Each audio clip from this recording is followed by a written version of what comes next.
The story skips ahead, I think, to Iran in the modern age beginning in the 19th century through the 20th century up till today. As you say, Iran is a majority Shiite country. It's a very large and powerful country and has long had an influence on its neighbors and throughout the region of the Middle East. And this, though not an Arab country, is nonetheless a country that has had a variety of political experiments and the emergence of a Shia way of governing, if you will, particularly since the Iranian Revolution.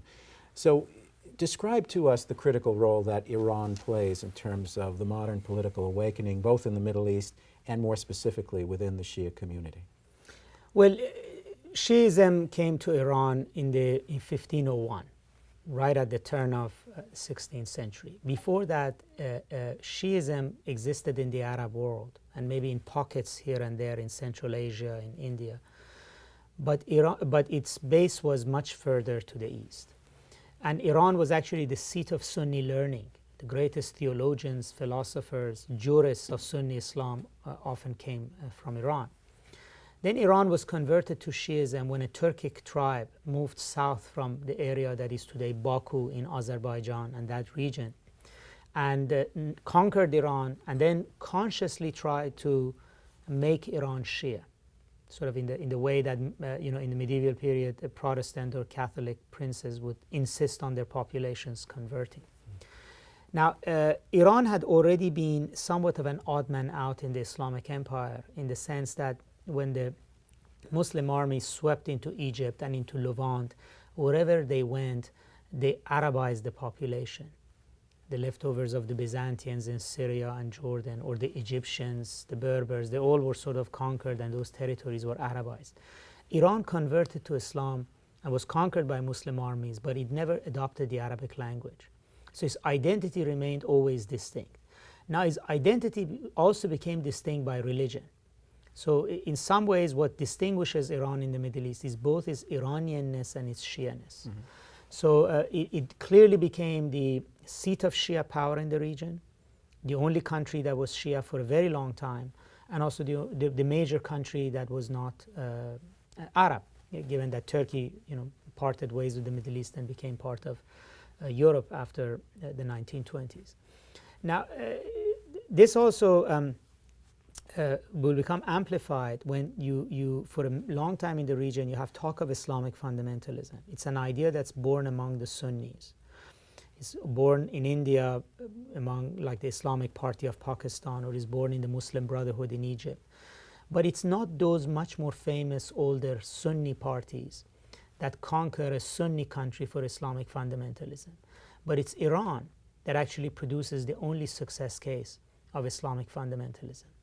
And this actually stirs the pot tremendously, because Iran is the one that brings Islam in a major way into Middle East politics. Now you're talking now at the Iranian Revolution. The Iranian Revolution. In 1979. In 1979. The return of Ayatollah Khomeini from exile.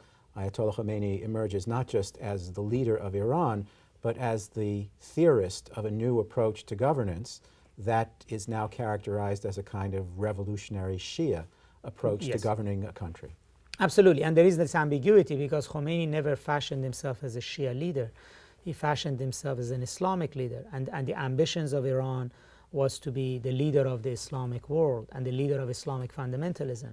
But in reality, Khomeini was a Shia Ayatollah, and the basis of his movement in Iran was a Shia interpretation of Islamic fundamentalism. Now let me just interject here. If I understand correctly, the title Ayatollah is a specifically Shia title, that the Sunnis do not have Ayatollahs among themselves. No, they do not have Ayatollahs, and they do not have that sort of cleric. In other words, the Sunni clerics are more like Protestant pastors. The Shia clerics are more like cardinals.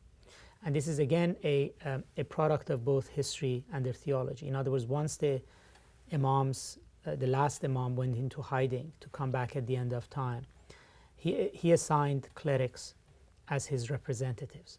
So the Shia clerics claim authority as the representatives of the Messiah, the hidden imam. So they have a certain authority that doesn't come just because they went to school or they perform certain functions. Whereas the Sunni clerics are learned men of religion. They are in some ways functionaries, much like Protestant pastors are.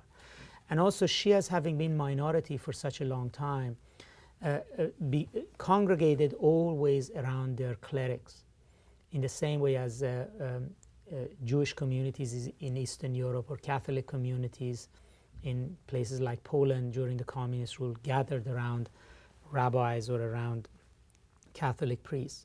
So there's much more authority vested in Shia clerics, and they also have a much more of a hierarchy. Even though they don't have a Vatican, they do have a sort of a loose college of cardinals, which is at any time before the Iranian Revolution, at any time you had a number of very senior ayatollahs, and then they're the ones who decided, who would be right below them and then below them. And ayatollah was a title that was given to the highest rank of these. And when the Iranian Revolution happened, there were only 5 grand ayatollahs, one of whom was Ayatollah Khomeini. And so that's an institution that doesn't exist in Sunni Islam.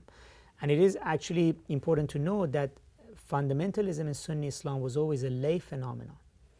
It was engineers, teachers, journalists who led this movement. When you look at the Muslim Brotherhood, all of its early leaders were teachers, whereas Shia fundamentalism was led by clerics.